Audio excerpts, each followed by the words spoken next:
Karena gitu ya Bu ya, bahagia adalah sesuatu yang harus kita capai ya. Baik, untuk melanjutkan supaya diskusi ini lebih hangat. Belum saya buka sudah pada tunjuk tangan di belakang ya, nggak apa-apa ya.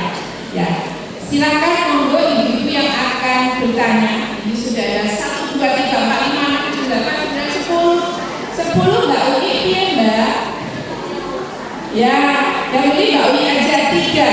Kita bagi aja dari sana 1, dari tengah 1, dan dari sana 1. Nanti yang lainnya berberes ya. Saya hitung 1, 2, 3. Iya, yang paling di belakang Ibu dari tadi sudah ya, Ibu yang dari Visipol ini ya. Monggo yang 1, terus nanti Ibu ya, yang ini yang pakai kerudung biru dan yang sana ada ya. Ya, 1 Ibu yang dari baju ungu, berarti dari apa ya? Pak Ungu itu dari KH ya. Baik, dari KH, dari Visipol, dan yang belakang adalah dari monggo Mbak. Ini nggak pakai seragam, saya nggak tahu ini. Tes. Monggo perkenalan diri. Assalamualaikum. Siapa ya? Assalamualaikum warahmatullahi wabarakatuh. Waalaikumsalam warahmatullahi wabarakatuh. Ya, Ibu Atiko dan ibu-ibu sekalian, perkenalkan saya Arin. Saya merupakan anggota Dharma Wanita dari Fakultas Psikologi UGM. Oh ya, psikologi. Ya, Ibu, mungkin sedikit perkenalan ya Bu. Saya sebenarnya juga bukan seorang ibu, saya masih seorang istri. Saya juga baru menikah dan saya juga masih Gen Z, Bu. Begitu. Nah, Ibu sebagai seorang istri yang baru itu, apalagi di usia produktif seperti saya, kadang masih memiliki ambisi untuk bisa berkarir dan berkarya begitu Bu. Tapi di sisi lain kita masih berkewajiban menjadi support system untuk suami. Mungkin sebagai seorang istri pengajar, kadang-kadang kita juga kan harus misalnya ikut suami untuk kuliah di luar negeri gitu. Jadi ada hal yang perlu dikorbankan. Ibu Atiko, bagaimana cara mengimbangi keinginan kita untuk berkarir dan berkarya sebagai seorang istri, namun tetap bisa menjadi support system juga untuk suami demi mencapai tujuan keluarga. Terima kasih. Ya, terima kasih Mbak Uni. Ini dapat jawaban apa Mbak Uni? 1 dari hotel 101 Star ya. Nanti yang mau memilihkan panitia mau jawab untuk atau untuk dinner atau lunch atau untuk nginap ya, monggo dari panitia itu ya. Baik, kita kumpulkan dulu aja yang buat ya. Nah, Ibu monggo Ibu dari Visipol yang dari tadi saya belum buka aja sudah ngajak Bu ya. Monggo Ibu, monggo diperkenalkan. Namanya pun Ibu.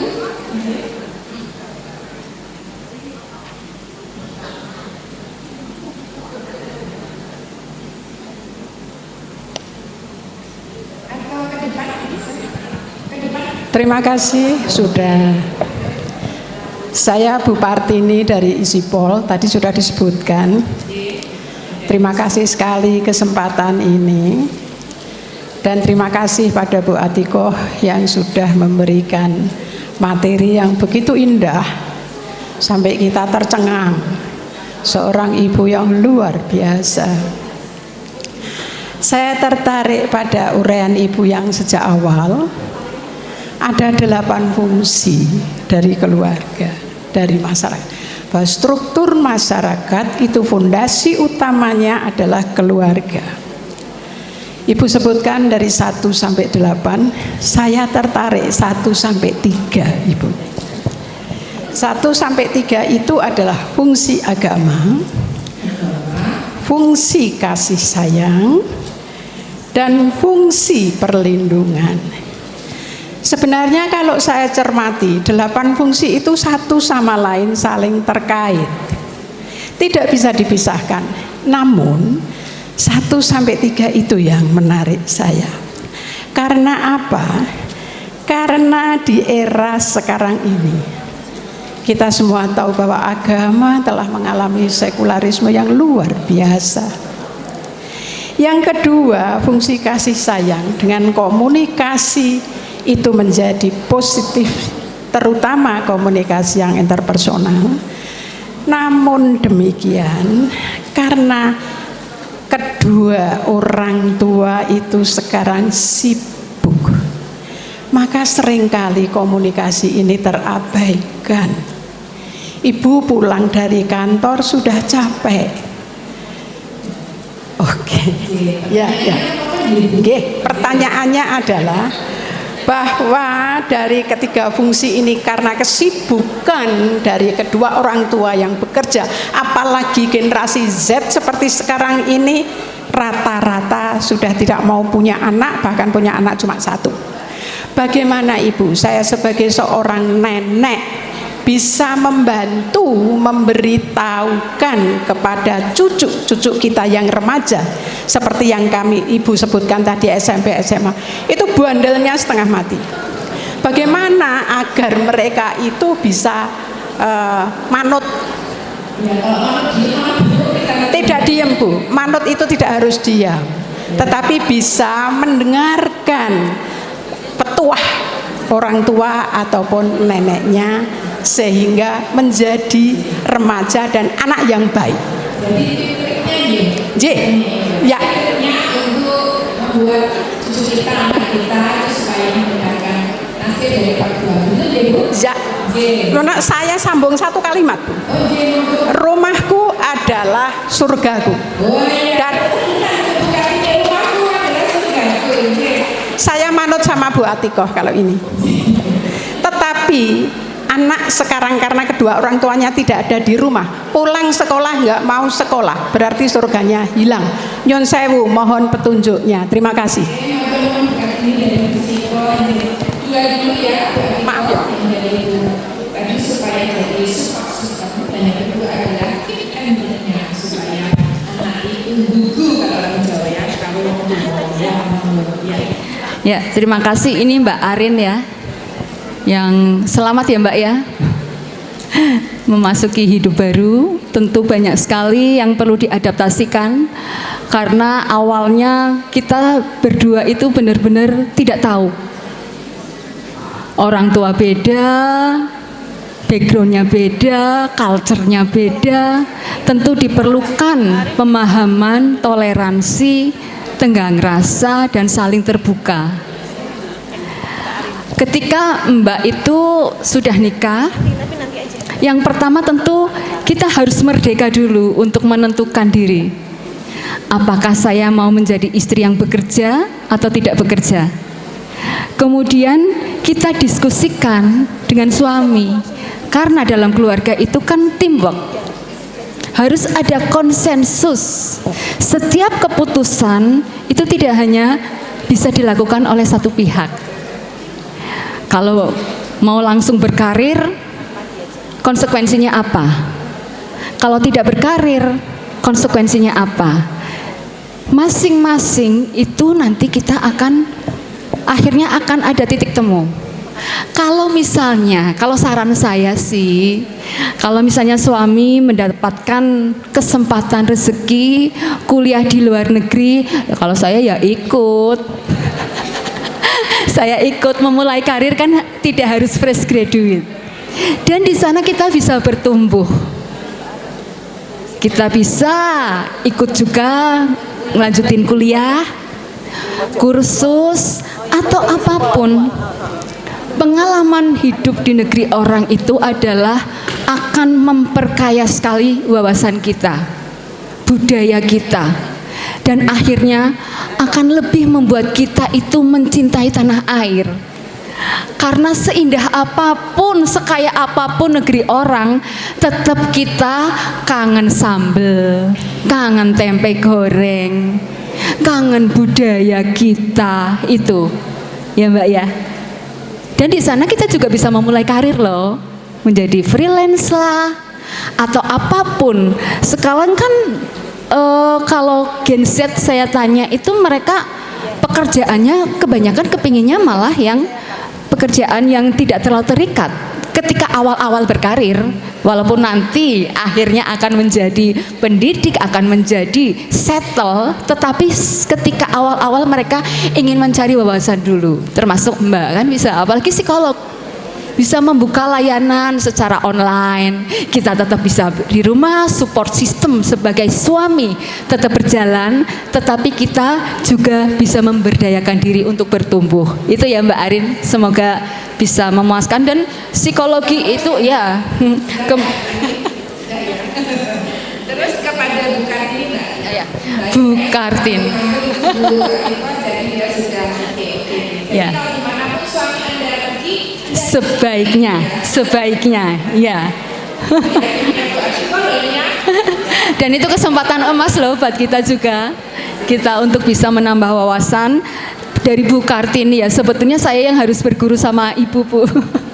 Karena Ibu pasti pengalamannya sudah sangat luar biasa sekali. Dan memang benar Ibu, tadi 8 fungsi keluarga itu tidak bisa dipotong, harus saling berikatan, saling menjadi satu kesatuan.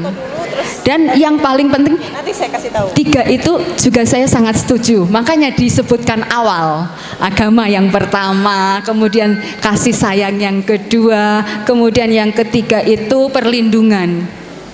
Itu karena memang ordernya seperti itu. Ya. Sebagailah ibu itu mungkin membandingkan antara anak ibu dan cucu. Yang pola parentingnya pasti berbeda. Karena kan Ali bin Abi Thalib ngendiko, didiklah anak sesuai zamannya. Dan yang perlu kita pahami bersama bahwa setiap anak itu unik. Jadi treatment yang kita berikan kepada masing-masing anak juga berbeda. Apalagi sudah ada gap usia. Ketika ibu dulu mendidik anak ibu itu sangat berbeda, belum ada gadget.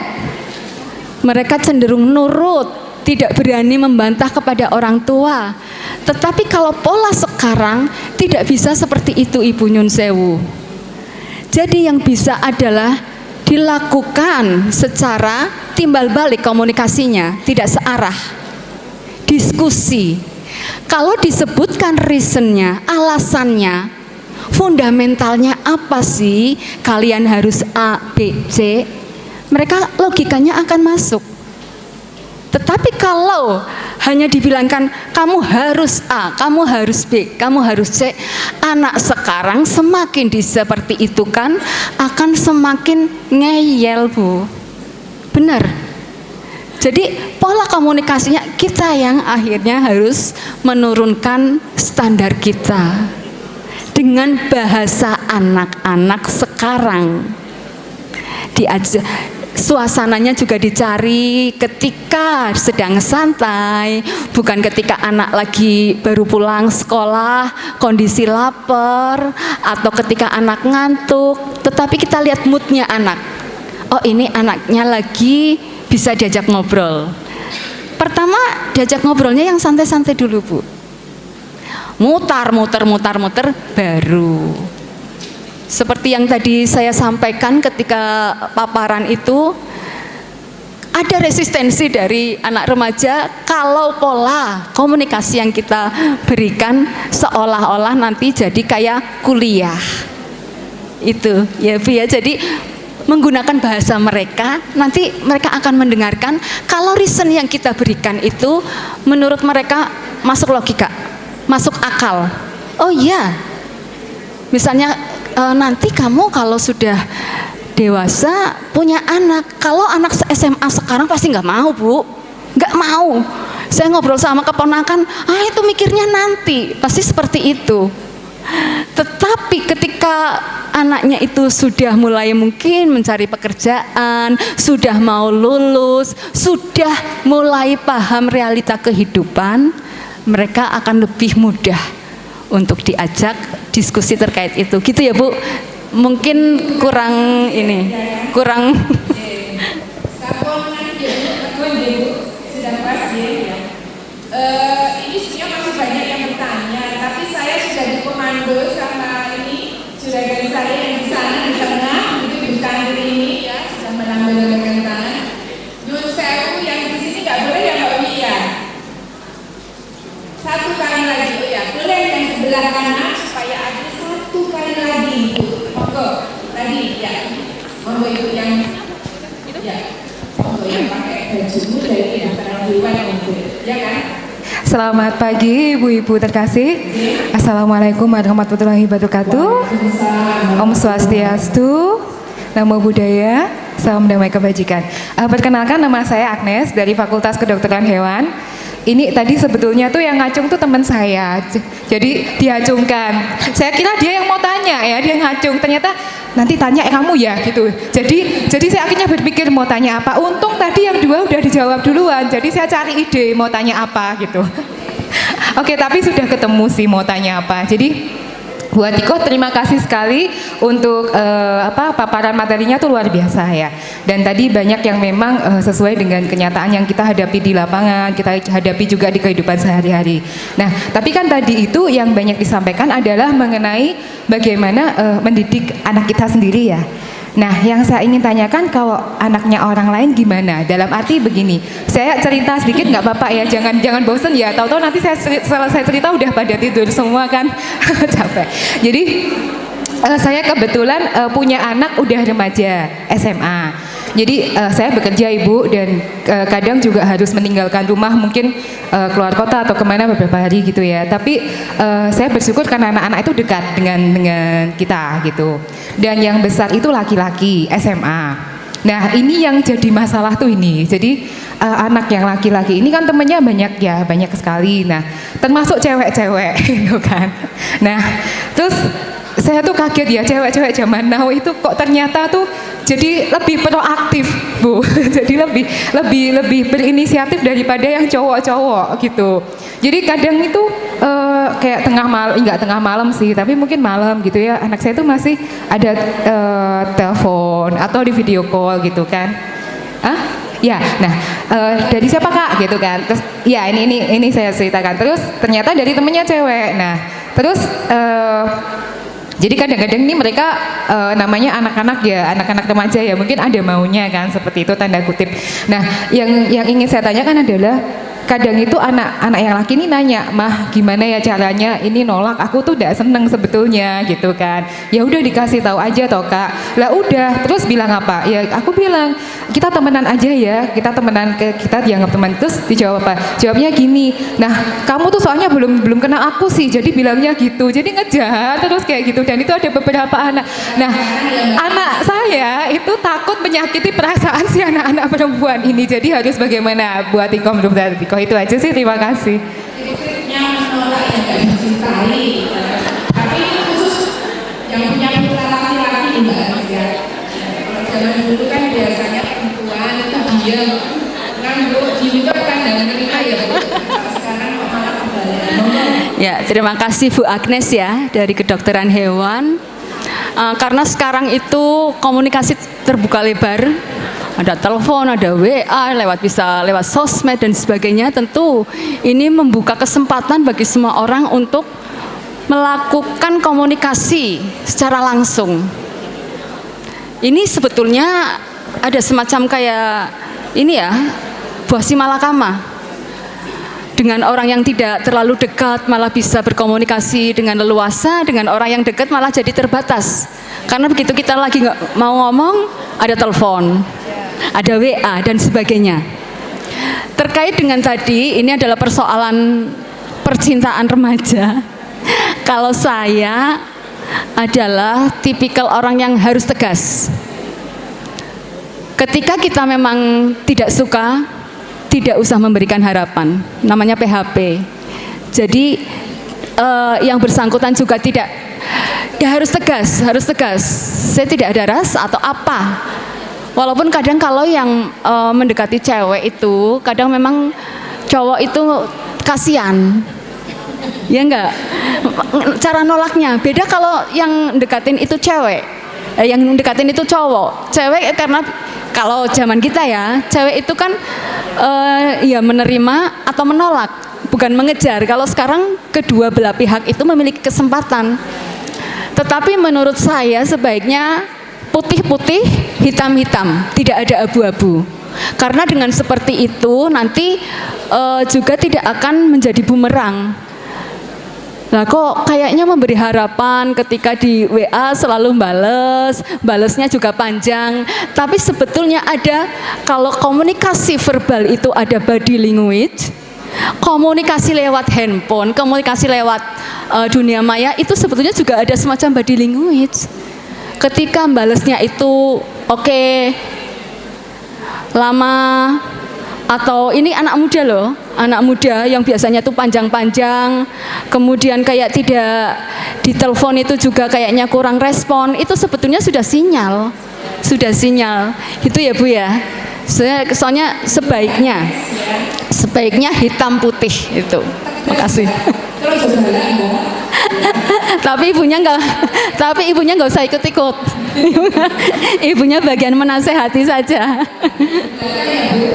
Pasti ya, itu Mbak Nes ya, dia sama ibu-ibu yang lain yang sudah tadi acung tangan, saya ada sekitar 10-11 orang tadi ya, saya nanti masih ada banyak dupres kok Bu ya. Nanti yang sisanya nanti mungkin akan ada dupres ibu semuanya. Baik ibu semuanya, saya karena waktunya sudah tidak mencukupi untuk kita berdiskusi lagi, izinkan saya memberikan sebuah kesimpulan dari workshop hari ini, yaitu yang pertama, kuat dan sejahteranya keluarga ada di pundak ibu yang sehat dan harus bahagia. Yang kedua adalah ibu adalah benteng utama untuk anak yang hebat, baik dia sebagai ibu yang bekerja atau ibu rumah tangga, dimanapun berada. Ibu adalah penegak tiang keluarga. Dan yang ketiga adalah walaupun kita banyak sekali tugasnya, tetapi jangan lupa kita untuk menjadi berdaya, sehat, dan mengapresiasi diri dengan cara me time. Karena dengan me time yang self-care, self-appreciate, agar kesehatan kita terjaga baik rohani dan jasmani. Intinya semua kita harus bahagia. Setuju nggak Bu? Setuju Bu, Ibu harus bahagia, dan hari ini termasuk salah satu kebahagiaan kita. Baik, terima kasih Ibu Atiko yang telah memberikan banyak sarannya kepada kami semuanya yang ada di sini. Mohon maaf tadi kalau misalnya kami selaku moderator banyak salahnya dan juga tidak bisa mengapresiasi ibu yang tadi ini banyak berdiskusi dan juga bersaudara dengan Atiko di saat ini. Nyun sewu, dan di akhir kata mohon izin saya berikan pantun ya Bu. Boleh? Boleh. Nanti bilang cakep ya. Iya. Badan gemuk, banyak lemak. Cakep. Kalau lebaran, kan tepat. Cakep. Terima kasih atas saudara-saudara yang sudah menyimak. Cakep. Belum Bu. Oh belum. Semoga presentasi hari ini banyak manfaat. Cakep. Terima kasih ya. Yang kedua, ikan sepat, ikan gabus, ikan lele. Cakep. Semakin bagus, tidak berdede-dede. Terima kasih. Assalamualaikum warahmatullahi wabarakatuh. Waalaikumsalam warahmatullahi wabarakatuh. Terima kasih Mbak. Matur nuwun. Baik, terima kasih kepada Ibu Dr. Dwi Aulia Puspitaningrum, SPMP, serta Ibu Siti Atikoh Supriyanti Ganjar Pranowo, STP MT MPP yang telah memberikan pemaparan yang sangat menarik dan bermanfaat bagi kita semua. Ya, luar biasa mengapresiasi kedua wanita hebat Pondasi Keluarga ya. Beliau adalah narasumber dan moderator, maka kita lanjutkan acara dengan penyerahan sertifikat kepada beliau berdua selaku narasumber yang kami hormati Ibu Siti Atikoh Supriyanti Ganjar Pranowo. Kami mohon berkenan untuk berada di tempat. STP MT MPP Ibu, kami sampaikan gelar beliau, dan juga kepada sekaligus ya kami memanggil Ibu moderator, yaitu yang kami hormati Ibu Dr. Dwi Aulia Puspitaningrum SPMP. Nah, kami mohon berkenan untuk menyampaikan sertifikat kepada narasumber. Mohon berkenannya Wakil Ketua 1 Dharma Wanita Persatuan Universitas Gadjah Mada, kiranya berkenan menyampaikan, yang kami hormati Ibu Fenty Aryani Arisujito. Kami silahkan sebentuk sertifikat dan kenang-kenangan dari Dharma Wanita Persatuan Universitas Gadjah Mada. Hadirin tepuk tangan dan mohon berkenan diambil foto gambarnya. Berikutnya kami mohon berkenan Wakil Ketua 2 Dharma Wanita Persatuan Universitas Gadjah Mada yang kami hormati Ibu Wati Supriyadi untuk berkenan menyerahkan sertifikat dan kenang-kenangan kepada Ibu moderator kita.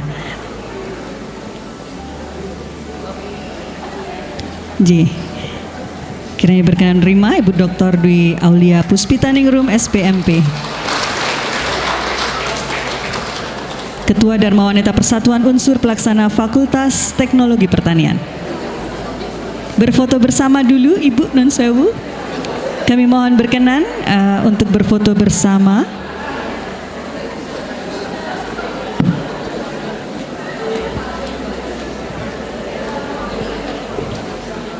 Barangkali berat nih Ibu. Monggo kami persilakan untuk berfoto bersama. Kami silakan Ibu semua boleh dengan ponselnya ya ikutan pers untuk meliput atau mengabadikan momen ini. 1, 2, 3.